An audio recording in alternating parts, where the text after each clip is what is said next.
Hello friends, आप सबका welcome है मेरे यूट्यूब चैनल यूपीएससी गुरुंग में। आज हम करेंगे एनसीईआरटी क्लास 6 हिस्ट्री का 5th चैप्टर के नोट्स। जो हमारा चैप्टर है, क्या बताती हैं हमें किताबें और कब्रें।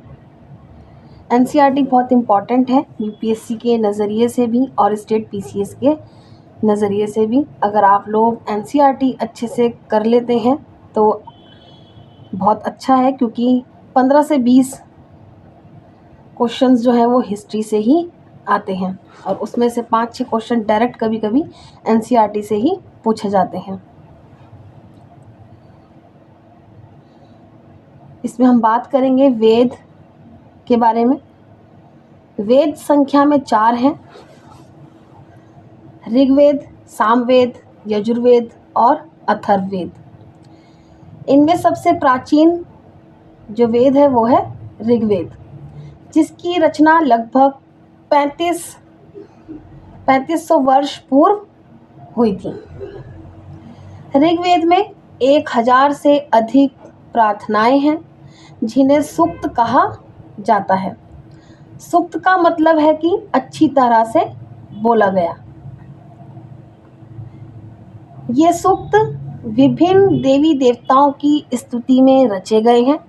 इनमें 3 देवी देवता बहुत महत्वपूर्ण है: अग्नि, इंद्र और सोम। अग्नि आग के देवता हैं, जैसे कि यहाँ पे बताया गया, इंद्र, अग्नि और सोम। तो अग्नि यहाँ पर जो है आग के देवता हैं, इंद्र जो है वो युद्ध के देवता हैं और सोम वनस्पतियों के अधिपति हैं। ये पॉइंट आप अंडरलाइन करके पढ़िएगा, ये इम्पोर्टेंट है। ऋग्वेद के संदर्भ में वैदिक प्रार्थनाओं की रचना ऋषियों द्वारा की गई थी। आचार्य विद्यार्थियों को इन्हें अक्षरों, शब्दों और वाक्यों में बांटकर सस्वर पाठ कंठस्थ करवाते थे। अधिकांश सूक्तों के रचयिता सीखने और सिखाने वाले पुरुष थे। कुछ प्रार्थनाओं की रचना महिलाओं ने भी की थी। यहाँ पे आप इसको अंडरलाइन करिएगा। ऋग्वेद की भाषा प्राकृत संस्कृत या वैदिक संस्कृत कहलाती है। यह संस्कृत वर्तमान में स्कूलों में पढ़ाई जाने वाली संस्कृत से थोड़ी भिन्न है। इस वाले पॉइंट को भी आप अंडरलाइन करके पढ़िएगा। ऋग्वेद का उच्चारण और श्रवण किया जाता था, ना कि पढ़ा जाता था। रचना के कई सदियों बाद इसे पहली बार लिखा गया। इसे छापने का काम तो लगभग 200 वर्ष पूर्व ही हुआ है। ऋग्वेद में सरस्वती, सिंधु और उसकी सहायक नदियों का वर्णन कई बार हुआ है, परंतु गंगा और यमुना का उल्लेख सिर्फ एक बार हुआ है। ऋग्वेद में सर्वाधिक वर्णित नदी सिंधु है तथा सर्वाधिक पवित्र नदी सरस्वती है। इसको भी आप अंडरलाइन करिएगा। यहाँ पर आपको एक तरफ भाषा दी गई है और दूसरी तरफ आप लोगों को भाषा परिवार दिया गया है। संस्कृत आपका भारत, यूरोप, पूर्वोत्तर क्षेत्रों की भाषा तिब्बत, बर्मा, मलयालम, द्रविड़। मध्य भारत की भाषा ऑस्ट्रो एशियाटिक।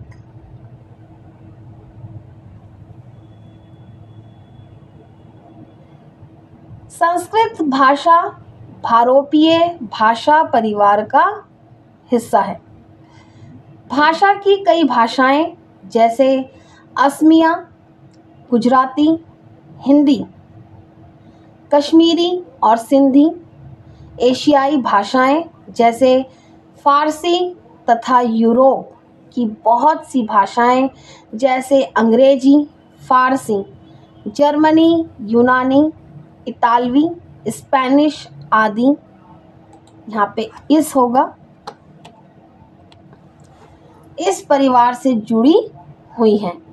इन्हें एक भाषा परिवार इसलिए कहा जाता है क्योंकि आरंभ में उनमें कई शब्द एक जैसे थे।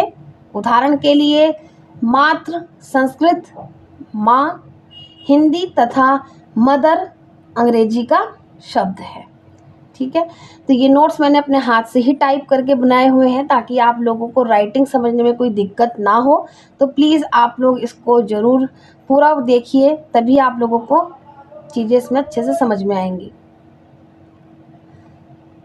भारतीय उपमहाद्वीप में दूसरे भाषा परिवार की भाषाएं भी बोली जाती हैं। पूर्वोत्तर प्रदेशों में तिब्बत बर्मा परिवार की भाषा बोली जाती है। तमिल, तेलुगु, कन्नड़ और मलयालम भाषाएं द्रविड़ परिवार की भाषाएं हैं, जबकि झारखंड और मध्य भारत के कई हिस्सों में बोली जाने वाली भाषाएं ऑस्ट्रो एशियाटिक परिवार से जुड़ी हैं। अब जानते हैं यहाँ पर ऋग्वेदिक युद्ध के बारे में। ऋग्वेद में मवेशियों, बच्चों, खासकर पुत्रों और घोड़ों की प्राप्ति के लिए अनेक प्रार्थनाएं हैं। घोड़ों को लड़ाई में रथ खींचने के काम में लाया जाता था। इन लड़ाई में मवेशी जीतकर लाए जाते थे। लड़ाइयाँ जमीन के लिए भी लड़ी जाती थी, जहाँ अच्छे चारागाह हो या जहाँ पर जौ जैसी जल्दी तैयार होने वाली फसल को उपजाया जा सके, तो यानी कि ऐसी जमीन के लिए भी लड़ाइयाँ लड़ी जाती थी। कुछ लड़ाइयाँ पानी के स्रोतों और लोगों को बंदी बनाने के लिए भी लड़ी जाती थी। युद्ध में जीते गए धन का कुछ भाग सरदार रख लेते थे तथा कुछ हिस्सा पुरोहितों को दिया जाता था। शेष धन आम लोगों में बांटा जाता था। कुछ धन यज्ञ के लिए भी प्रयुक्त होता था। यज्ञ की आग में घी, अनाज और कभी-कभी जानवरों की आहुति दी जाती थी। अधिकांश पुरुष इन युद्धों में भाग लेते थे। इस समय कोई स्थायी सेना नहीं होती थी, लेकिन लोग सभाओं में मिलते जुलते थे और युद्ध व शांति के विषय में सलाह मशवरा करते थे। वहाँ यह ऐसे लोगों को अपना सरदार चुनते थे जो बहादुर और कुशल योद्धा होता था। ठीक है, उसी को ही ये लोग अपना सरदार चुनते थे। ऋग्वेद काल में काम के आधार पर वर्गीकृत दो समूहों, पुरोहित व राजा के संदर्भ में। पुरोहित को ही कभी कभी ब्राह्मण कहा जाता था। ये यज्ञ और अनुष्ठान करते थे। ऋग्वैदिक काल के राजा ना तो बड़ी राजधानियों और महलों में रहते थे, ना इसके पास सेना थी और ना ही यह कर वसूलते थे। यानी कि इनके पास ना सेना होती थी, ना ही ये कर वसूलते थे। कर यानी कि टैक्स। यही नहीं, राजा की मृत्यु के बाद उसका बेटा अपने आप ही शासक नहीं बन जाता था, क्योंकि राजा एक प्रकार का सरदार था। उसकी शक्तियां सीमित थीं। कबीले की आम सभा, जो समिति कहलाती थी, अपने राजा को चुनती थी। यानी कि ऐसा नहीं है कि राजा की अगर मृत्यु हो गई है तो उसके बाद उसका पुत्र उसकी जगह पर शासक बन जाएगा, ऐसा यहाँ पर नहीं था। यहाँ पर जो समिति बनी हुई थी आम लोगों की कबीले में, तो वही अपना राजा चुनते थे। ऋग्वेद में विष और जनों के नाम मिलते हैं, इसलिए हमें पुरुजन या विषु भरत जन या विष यदुजन या विषु जैसे कई उल्लेख मिलते हैं। आर्य लोग अपने विरोधियों को दास या दस्यु कहते थे। दस्ये वे लोग थे जो यज्ञ नहीं करते थे और शायद दूसरी भाषा बोलते थे। बाद के समय में दास स्त्रीलिंग शब्द का मतलब गुलाम हो गया।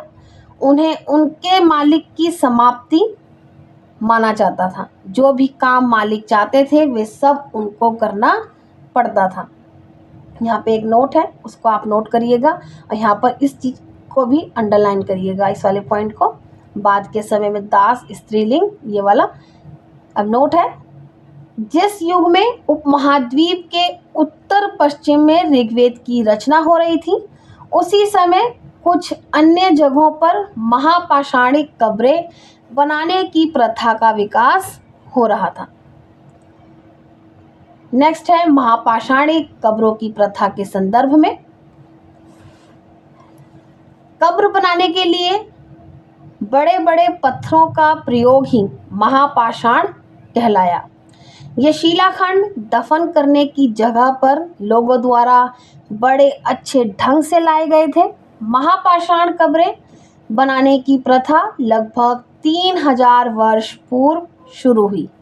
यह प्रथा दक्कन, दक्षिण भारत, उत्तर पूर्वी भारत और कश्मीर में प्रचलित थी। कुछ महापाषाण जमीन के ऊपर ही दिख जाते थे, कुछ जमीन के नीचे भी होते हैं। इस तरह के महापाषाणिक कब्रों को ताबूत शवाधान यानी कि सिस्ट कहा जाता है। इस पॉइंट को आप अंडरलाइन करेंगे, कभी यहाँ पे आपसे पूछा जा सकता है ऑब्जेक्टिव टाइप क्वेश्चन में भी कि सिस्ट शब्द किससे जुड़ा हुआ है। कभी कभी गोलाकार सजाए हुए पत्थर और कभी अकेला खड़ा हुआ पत्थर ही एकमात्र प्रमाण है जो जमीन के अंदर की कब्रों को दर्शाते हैं। इन कब्रों में सामान्यतः काले लाल मिट्टी के बर्तनों को मृतकों के साथ दफनाया जाता था। यह एक ऐसी समानता है जो लगभग सभी महापाषाणिक कब्रों में मिलती है। इनके साथ ही विभिन्न कन्नों में लोहे के औजार और हथियार, घोड़े के कंकाल और सामान तथा पत्थर और सोने के गहने भी प्राप्त हुए हैं। ब्रह्मगिरी में एक व्यक्ति की कब्र में 33 सोने के मनके और शंख पाए गए, जबकि दूसरे कंकालों के पास सिर्फ मिट्टी के बर्तन ही पाए गए, जो उस व्यक्ति की सामाजिक स्थिति की भिन्नता को दर्शाता है। यहाँ पे आप इस पॉइंट को अंडरलाइन करिएगा, ये बहुत इंपॉर्टेंट है। कभी अगर आप लोगों को मेंस में इससे जुड़ा हुआ क्वेश्चन आता है तो आप वहाँ पर आंसर राइटिंग करते समय उसको ऐड कर सकते हैं। कुछ कब्रों में एक ही परिवार के लोगों को एक ही स्थान पर अलग अलग समय दफनाया गया था। बाद में मरने वाले लोगों को परिवार के सदस्यों की पहले से बनी कब्रों में दफनाया गया था। कब्रों को पहचानने के लिए उन पर गोलाकार या खड़े पत्थर के चिन्ह बनाए जाते थे। कब्र के अंदर प्रवेश करने के लिए एक बड़ा रास्ता होता था जिसे पॉर्ट हॉल कहा जाता था, ना कि डेथ हॉल। तो यहाँ पे आप इसको अच्छे से अंडरलाइन करिएगा, पॉर्ट हॉल डेथ हॉल में कंफ्यूजन नहीं होना है, क्योंकि यहीं पर यूपीएससी कंफ्यूजन बनाता है। यहाँ पे नोट है, इनाम गांव भीमा की सहायक नदी घोड़े के किनारे एक जगह है। इस जगह पर 3600 से 2700 वर्ष पूर्व लोग रहते थे। यहाँ से प्राप्त कब्रों से अनेक जानकारी मिलती है। यहाँ वयस्क लोगों को प्राय सीधा लेटाकर दफनाया जाता था तथा उनका सिर उत्तर की ओर होता था। कई बार उन्हें घर के अंदर ही दफनाया जाता था। ऐसे बर्तन जिसमें शायद खाना और पानी हो, दफनाए गए शवों के पास रखे जाते थे। ये पॉइंट भी आप अंडरलाइन करिएगा। नोट है, आज से लगभग 2000 वर्ष पूर्व चरक नाम के प्रसिद्ध वैद्य हुए थे। उन्हें चिकित्सा शास्त्र पर चरक संहिता नाम की किताब लिखी।